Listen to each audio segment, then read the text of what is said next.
జనరల్‌గా పగలు 12 గంటలు, రాత్రి 12 గంటలు ఇలా రోజులో మొత్తం 24 గంటలు రాత్రి పగలు ఏర్పడతాయి. ఇది కొత్తగా నేను చెప్పడం కాదు. అందరికీ తెలిసిందే.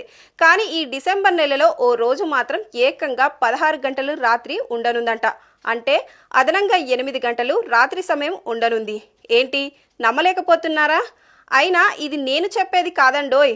స్వయంగా ఖగోళ శాస్త్రవేత్తలే ప్రకటించారు. ఈ నెల 21న దాదాపు 16 గంటల పాటు రాత్రి సమయం, మిగిలిన 8 గంటల పాటు పగలు ఉండనుందని శాస్త్రవేత్తలు తెలిపారు. సాధారణంగా ఇలా జరగడాన్ని అయనాంతం అని పిలుస్తారని, అయనాంతం ఏర్పడిన రోజున భూమి ఉత్తరార్ధ గోళం సూర్యునికి ఎక్కువగా దూరం వెళ్తుందని వెల్లడించారు. ఆ సమయంలో చంద్రకాంతి భూమిపై చాలా సమయం ఉంటుంది.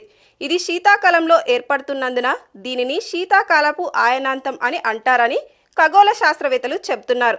మొత్తానికి ఈ 21న జరగబోయేది అరుదైన ఘటన అని చెప్పవచ్చు.